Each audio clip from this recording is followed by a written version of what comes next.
ছোটখাটো সমস্যা ভুলে গণতান্ত্রিক ব্যবস্থাকে সমুন্নত রাখতে সব রাজনৈতিক দলকে নির্বাচনে অংশ নেওয়ার আহ্বান জানিয়েছেন বিএনপি মহাসচিব মির্জা ফখরুল ইসলাম আলমগীর। দুপুরে রাজধানীর শিল্পকলা একাডেমিতে এক অনুষ্ঠানে তিনি বলেন, গ্রহণযোগ্য নির্বাচনের মাধ্যমেই গণতান্ত্রিক প্রক্রিয়ার উত্তরণ ঘটবে।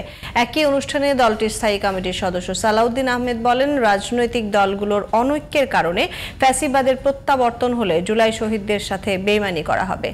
বিস্তারিত জানাচ্ছেন মনিরুজ্জামান। রাজধানীর শিল্পকলা একাডেমিতে শনিবার দুপুরে দৈনিক নয়া দিগন্ত পত্রিকার ২১তম বর্ষপূর্তির আয়োজন করা হয়। এতে বিভিন্ন রাজনৈতিক দলের প্রতিনিধিরা অংশ নেন। অনুষ্ঠানে বিএনপি মহাসচিব মির্জা ফখরুল ইসলাম আলমগীর বলেন, বাকশাল প্রতিষ্ঠার মাধ্যমে গণতন্ত্রের অন্যতম ভিত্তি গণমাধ্যমের স্বাধীনতা কেড়ে নেওয়া হলেও শহীদ রাষ্ট্রপতি জিয়াউর রহমান সেটি ফিরিয়ে দেন। গণতন্ত্রের ধারাবাহিকতা ধরে রাখতে রাজনৈতিক দলগুলোর কাছ থেকে দায়িত্বশীল আচরণ আশা করেন বিএনপি মহাসচিব।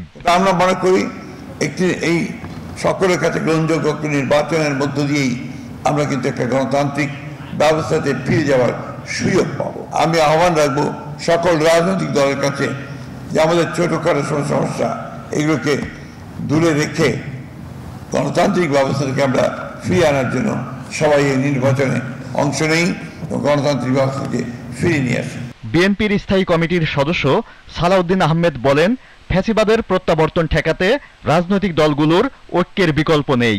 অভ্যুত্থানের ভিত্তির ওপর দাঁড়িয়ে সামনে এগিয়ে যাওয়ার আহ্বানও জানান তিনি। মতামতের পার্থক্য থাকা সত্ত্বেও, আদর্শিক পার্থক্য থাকা সত্ত্বেও দেশের প্রশ্নে, এই দেশের গণতন্ত্র, স্বাধীনতা, সার্বভৌমত্বের প্রশ্নে সবাই আমরা ঐক্যবদ্ধ থাকব এবং ঐক্যবদ্ধ থেকেই আমরা ফ্যাসিস্ট আওয়ামী লীগের প্রত্যাবর্তনের সমস্ত দরজা বন্ধ করব।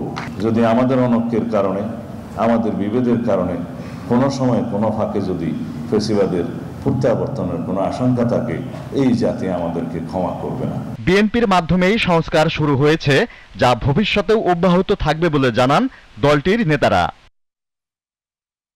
Moniruzzaman, GTV news, Dhaka.